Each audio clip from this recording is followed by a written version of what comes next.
Bonjour à tous et bienvenue pour ce deuxième épisode de comment faire un menu dans Unity. Donc, je vais aller assez vite parce que la dernière fois, c'est vrai que j'ai mis 30 minutes à faire un tuto juste pour faire des boutons. Et c'est vrai que je me suis rendu compte après le pilote, j'ai fait putain, mais en fait, ça fait 30 minutes. Enfin, bref, je vais arrêter de raconter ma vie. Et aujourd'hui, en gros, ce qu'on va faire, c'est que, alors comme j'ai dit, ce tutoriel, c'est on code mal et l'épisode d'après, on corrige un peu et on rajoute une feature. Donc là, ce que je vais faire, c'est que je vais euh, refaire un peu la structure. En faisant quoi? En fait, tout simplement, là, on a le menu contrôleur qui change, qui s'occupe du changement de scène. Et ça, en fait, j'ai pas envie que ce soit le menu contrôleur qui le fait.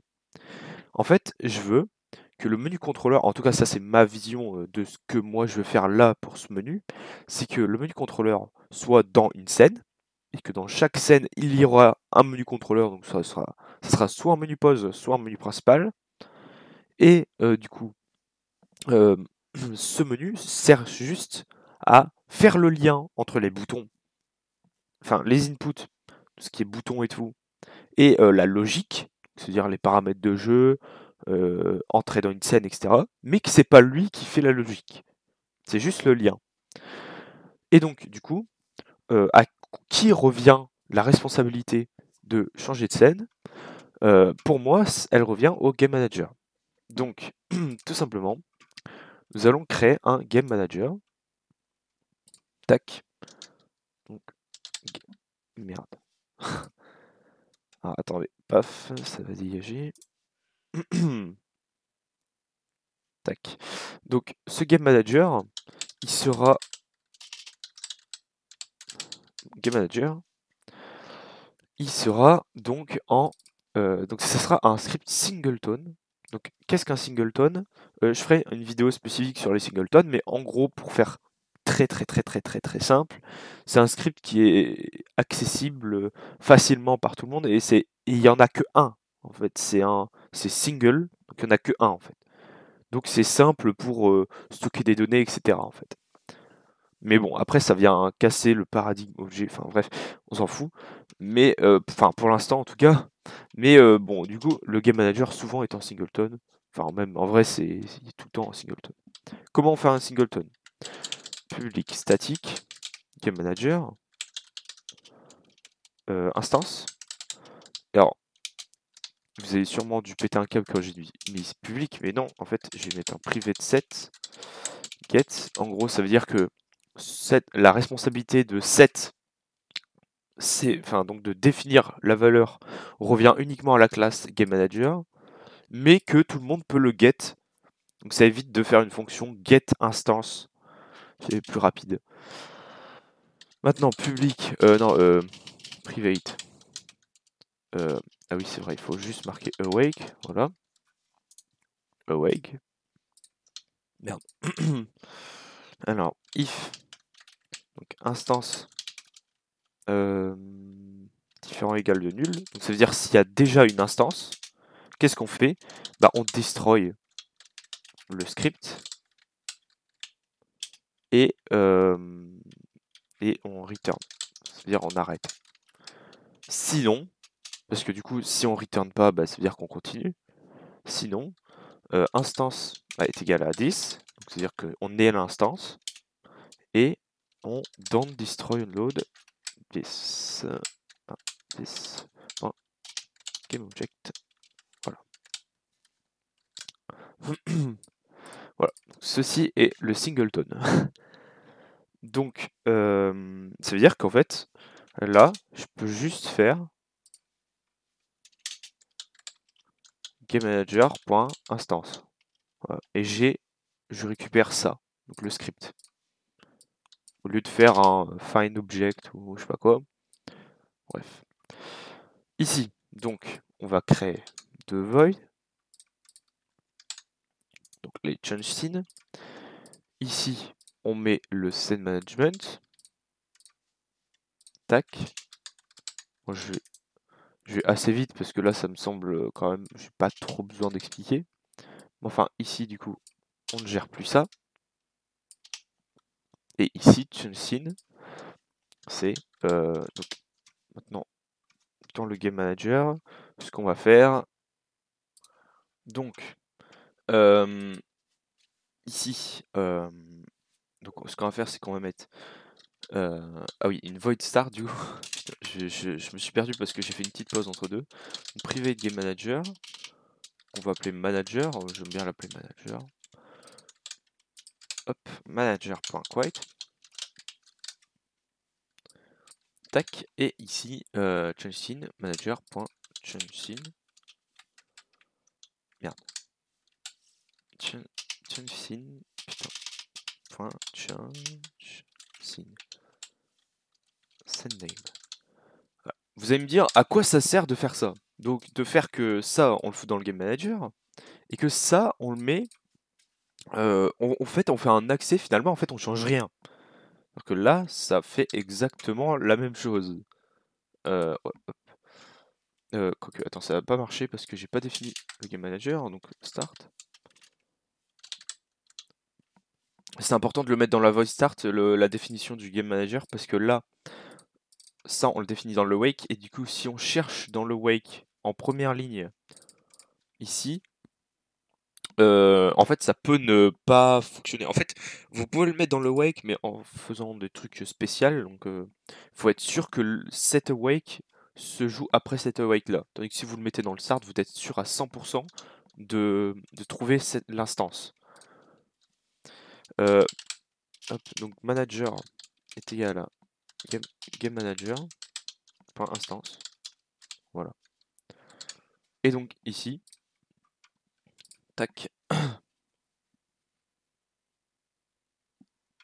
Normalement, ça marche toujours. Enfin, il me semble que j'avais fait un truc, parce que ça fait super longtemps que je l'ai fait. Ah oui, mais forcément, j'ai pas mis de game manager. Ah putain, je sais pas écrire. Game manager, tac. Voilà. Voilà. Vous voyez, ça marche. Donc, en soi, ça change rien. Mais vous me direz, à quoi ça sert de faire ça? Et ben, en fait, ce qu'il y a, c'est que si on fait que chaque script a sa responsabilité, et ben en fait, c'est beaucoup plus simple d'après rajouter des features. Donc, en fait, ça veut dire que là, on pourrait juste faire, ok, le manager il sert juste à faire la logique de changement de scène, mais le menu contrôleur, on peut rajouter une animation très facilement, juste locale en fait. Genre, ça veut dire que avec de l'héritage, ce qu'on peut faire, c'est qu'on peut override cette fonction, ce qu'on fera après, dans les prochains épisodes, et qu'on pourra rajouter une animation spécifique, par exemple pour le menu principal, et enfin voilà. Et du coup, ça sera plus simple de faire ça. Donc si on fait tout dans le même script, déjà ça va être illisible et le script va être super long. Et en plus, bah, en fait, on pourra rajouter des features, ce sera certes en vrai pas trop dur sur un script comme ça, mais sur un script plus global, donc d'autres systèmes, ça va être beaucoup plus complexe de rajouter. Donc c'est mieux de bien séparer les scripts et d'avoir vraiment chaque classe a sa responsabilité. Donc voilà. Maintenant, ce que je voulais faire, c'est ouvrir donc la void donc, pour ouvrir un panel. Donc, ça sera. Alors, ce qu'on va faire, c'est qu'on va faire que le menu crédit, le menu option, ce sont des panels. Donc, c'est la même chose en fait. Donc, on va faire une public void open panel. Voilà. Ça sera la méthode qui va ouvrir les panneaux. Et donc ce qu'on va faire, c'est qu'on va faire un enum. Donc public, enum, panel type. Donc un enum, en gros, c'est une sorte de liste, une liste de types en fait, en gros. Donc known, main, option et crédit. Voilà, c'est globalement ce qu'on a besoin. Voilà. Du coup, none, ça veut dire qu'il n'y a rien d'ouvert.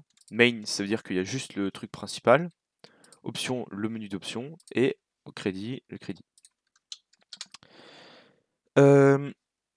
Voilà. Ce qu'on va faire, du coup, c'est que on va créer un script qui va être donc le menu panel. Et ce menu panel, ça va être lui qui va gérer donc les animations, enfin pas les animations, mais les, enfin en fait l'affichage en fait, l'affichage. Donc ça c'est vraiment le système qui link tout, et on aura donc les panels qui vont eux gérer l'affichage et de leur propre panel. Donc create C# script panel ouais, menu panel. Voilà. Appeler comme ça. Tac. Alors, est-ce que j'ai besoin de la void start? Non, j'ai void awake. Donc awake. Donc, très important, c'est que ça, ce sera donc sur un canvas. Donc il faut obligatoirement un canvas sur le panel. Donc on va dire que le canvas est requis sur ce component. Donc ça veut dire que s'il n'y a pas de canvas sur l'objet, il va créer un canvas. Voilà. Donc ce qu'on va faire, c'est qu'on va mettre du coup un field private panel type qui sera le type. Voilà. On va mettre un private bool qui est le state, donc l'état, est-ce qu'il est éteint, allumé. Puis après dans les références on va mettre un private canvas.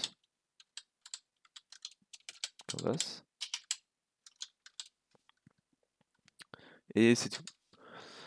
Du coup ici on peut dire que canvas c'est égal à getComponent canvas. Voilà. Du coup qu'est-ce qu'il nous faut? C'est une fonction pour afficher donc entre guillemets le canvas, est-ce qu'il est allumé ou éteint. Donc du coup c'est une private void update state.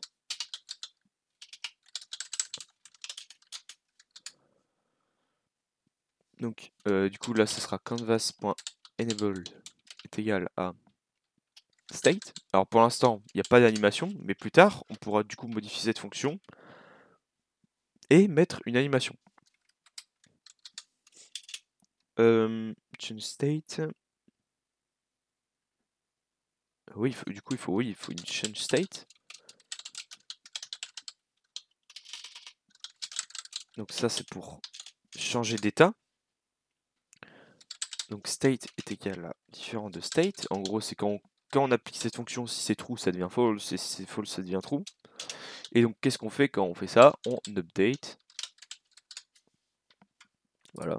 Vous allez me dire, j'aurais pu juste mettre ça là et supprimer cette fonction. Oui, mais ce qu'il y a, c'est que j'anticipe la suite, sachant que ça va afficher l'animation, et du coup, c'est mieux d'en faire une fonction à part. En fait, certes, là, ça sert à rien de faire juste une fonction avec une ligne, j'aurais pu juste faire ça, mais c'est pour la suite. Voilà. Et donc, du coup, on a le change state, et on a aussi le set state, private. D'ailleurs, en vrai, je peux juste utiliser ce qui s'appelle le polymorphisme. Donc c'est-à-dire en gros le polymorphisme c'est plusieurs formes. Donc en gros c'est au lieu de par exemple là j'allais écrire set state, mais en vrai on peut faire juste une autre fonction private void change state. Tac. Donc là ça vous met une erreur forcément. On peut pas avoir le même nom, mais si je mets un argument différent, donc par exemple je mets bool state, Bah ici, on peut mettre state est égal à du coup state. Et donc là, en fait, c'est exactement. En fait, si on met pas d'argument, ça va lire cette fonction, et si on met un argument, ça va lire cette fonction. Et et, et, et et du coup, oui, il faut un getter aussi. Donc région getter. Alors pourquoi il faut un getter alors que par exemple dans le game manager, j'en ai pas mis, je l'ai mis directement. En fait, dans le game manager, le getter c'est ça. Bah en fait, c'est parce que là, merde, c'est parce que ici, là, c'est en service field. Et en fait, si je mets le getSet ici comme ça, bah en fait, le service field ne marche plus. Donc, je vais faire une fonction getter. Voilà, c'est juste pour garder le service field. Même si après, j'aurais pu faire enfin, sérialiser ce truc avec un script editor, mais flemme, franchement. Enfin, je préfère faire une fonction en plus de une ligne. Donc, c'est getType. Ah oui, non, getPanelType. Parce que sinon, voilà. Et return type. Voilà. Hop. Voilà. Et donc ici, donc on a nos scroll scripts. Alors ils sont pas finis, du coup. Mais on peut déjà les placer un peu. Donc ce qu'on va faire, c'est que du coup, on va créer un canvas. Donc, on va l'appeler main panel, en superbe accent anglais. On va faire ça. Non, je vais faire ça, comme ça on voit bien. On va mettre du 400. Allez, du 600. Voilà. Et on va foutre ça dedans. Voilà. Donc ça, c'est le panel principal. On va mettre un menu panel. Voilà. Donc ça, c'est un type main. Hop. Et ici, on va créer un deuxième canvas. On va appeler option. Et sur cette option, on va faire un panel.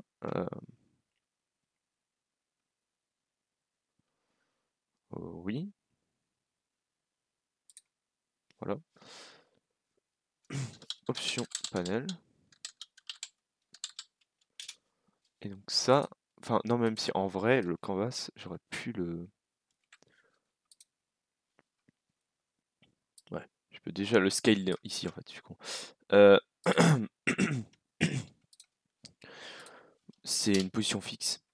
Enfin, c'est une scale fixe. Je vais mettre du 500, non, peut-être du 700. De toute façon, on verra après hein, si on garde ou pas. Voilà. On va juste faire ça. On va mettre une image. Voilà. Et tac. Et ici, on va mettre un bouton. Un close. Bouton que l'on va mettre donc en haut à droite. 0, 0. On va mettre launcher à 1. Merde. Aussi, c'est ça, c'est 1, 1. Voilà, en haut à droite. Donc, du coup, quand on fait 0, 0, ça le met bien en haut à droite. En fait, c'est comme ça qu'on place bien des boutons et tout. Ici, on va enlever ça. Ah, quoique, en vrai, on peut mettre ça. Ouais, quoique, non. C'est dégueulasse. Non, on va juste faire ça. On va mettre en rouge.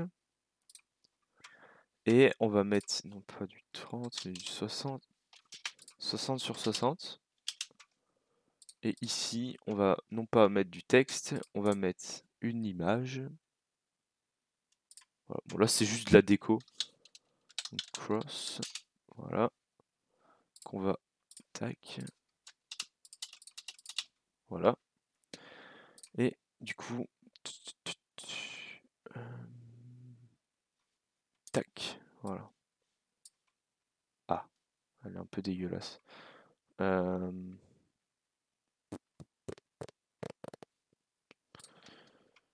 Ouais.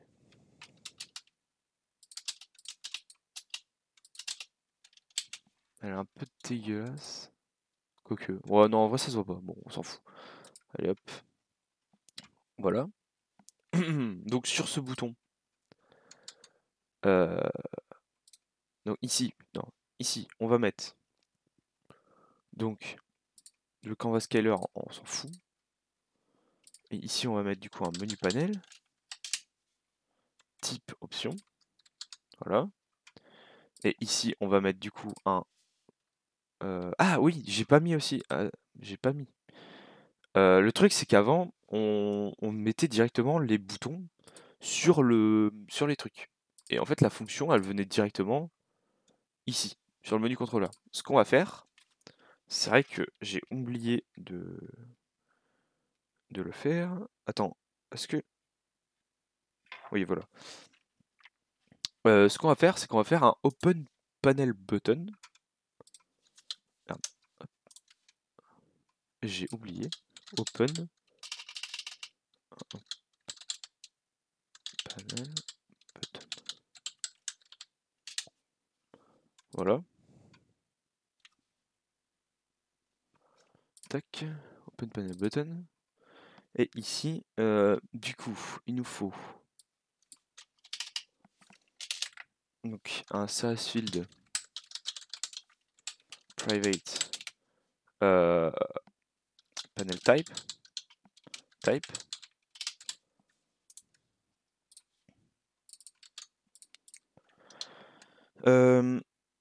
Et il faut aussi un menu contrôleur, private menu contrôleur. En gros, ça va gérer les inputs uniquement. C'est pour ça qu'on passe pas par les panels. En gros, ça va envoyer les inputs au contrôleur, qui ensuite le contrôleur va dire aux affichages de s'afficher ou pas. Donc du coup, on dit que menu contrôleur est égal à find object of type menu contrôleur. On trouve un objet du type menu contrôleur. Et là, on va faire une public void on click. On dit que contrôleur point open panel et type. Voilà. Et pourquoi je n'ai pas. Ah oui, parce que open panel, normalement, ici, prend un type, un panel type. Voilà. Et donc ici, ce qu'on va faire, c'est que, bon, certes, ce bouton, alors je vais renommer un peu les deux boutons. Voilà. Et donc du coup, en fait, c'est deux boutons. Alors, ces boutons-là, on peut directement leur dire quitte, tu vois, c'est des fonctions très spécifiques. Par contre, ici, on va rajouter le Open Panel Button. Alors, on va leur dire option. Ici, crédit. Voilà. Et ici, on va leur dire que c'est ça. Et c'est Open Panel on click. Voilà. On est d'accord que crédit, c'est bien crédit. Et option. Ah non, c'est crédit aussi, putain. Voilà. Panel Button on click. Voilà. Et du coup, ça va bien choisir le truc. Bon, sauf que là, ça va rien faire. Voilà, ça fait rien. Pourquoi? Parce que en fait, on n'a pas défini les fonctions. En fait, ça fait strictement rien en fait. Donc comment on va faire? On va faire une technique assez simple. C'est que en fait, on va faire une liste de panels. Donc, bien, on va faire un header. Un header, c'est juste pour afficher des catégories. Donc panel. Voilà. Et du coup, on va faire une serialized private list de du coup de menu panel. On va l'appeler panel list. C'est égal à new liste de menu panel. Puis après on met un private dictionary. un dictionnaire. Donc on rentre en clé un panel type et ça nous ressort un menu panel. On va l'appeler panels dict. Dictionary est égal à new dictionary. Voilà. Et voilà, et c'est tout. Donc dans la void start, on va mettre que pour chaque, donc for each, hop, in,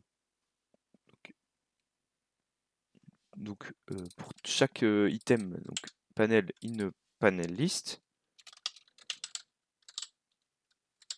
panel in panel list, ce qu'on fait, c'est que si le panel existe, parce que s'il n'existe pas, ça sert à rien, ce qu'on fait, c'est que on ajoute à panel, donc on ajoute au dictionnaire, panel, putain, panel add, donc on ajoute dans le dictionnaire le panel point get panel type, donc le type en gros du panel en clé et en valeur qui retourne le panel. En gros, ça veut dire que là on met tous les panels et ici le dictionnaire il va juste dire bah ok, si tu rentres ça, par exemple le main, il va te return directement le panel, le bon panel en fait. Au lieu de, en fait, c'est pour faciliter à chaque fois, pas faire un for each et trouver le panel type et tout. Tu auras juste le dictionnaire, il va te return directement. Voilà. Aussi, il faut rajouter une void. Enfin, non, en vrai, je vais juste mettre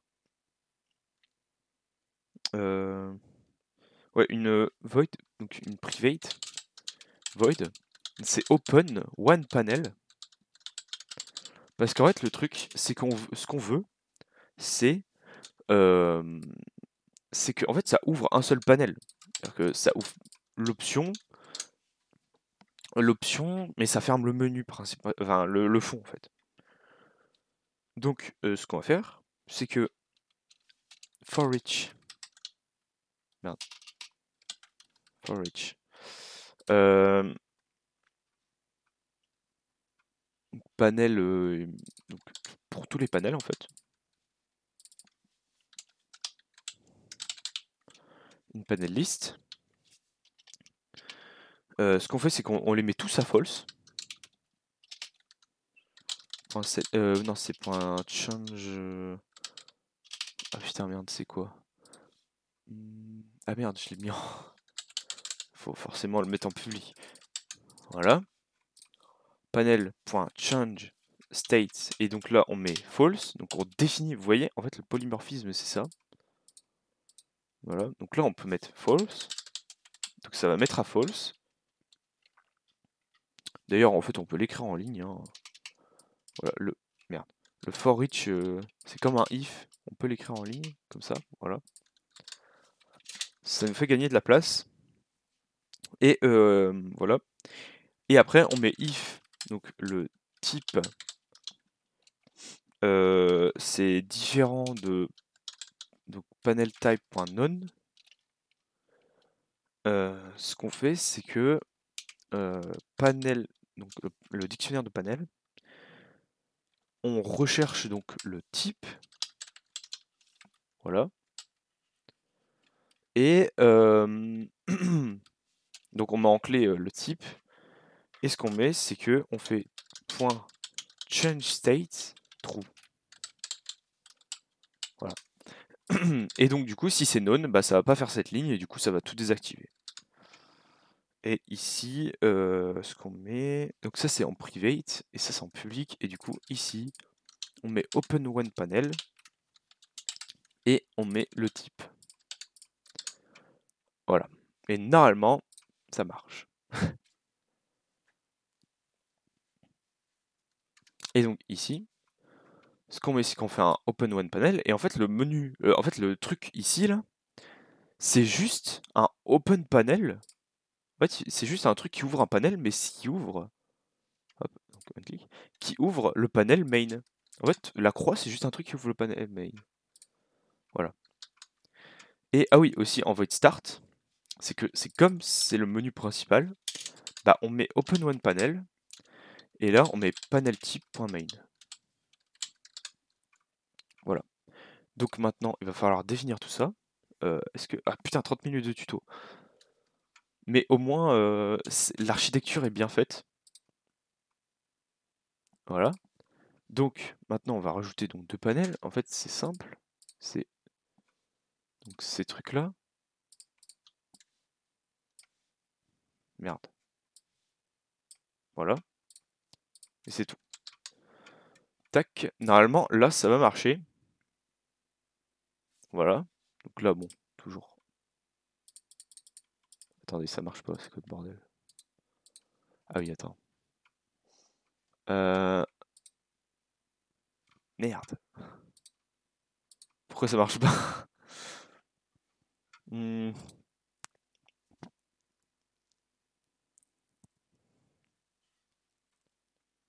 Merde. En fait, c'est juste, ça clique pas sur l'objet. Oula. Merde.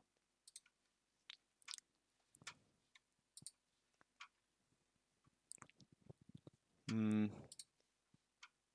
Ah, mais oui. Parce que j'ai pas mis de sur celui-là de Raycaster. C'est un graphique Raycaster. Voilà. Et il me semble sur celui-là j'en ai un. Ok, donc c'est nickel. Normalement là ça marche. Bon, voilà, là c'est bon, ça marche. Bon, en même temps ça c'était un bouton qu'on avait testé tout à l'heure. Et normalement ici, voilà, ça affiche et ça les affiche. Voilà. Et ici, bon, ça affiche rien parce qu'il n'y a pas de menu crédit. Voilà. Donc j'espère que ça vous aura plu. Dans le prochain épisode, on va faire des fondus. Donc on va faire en gros des animations.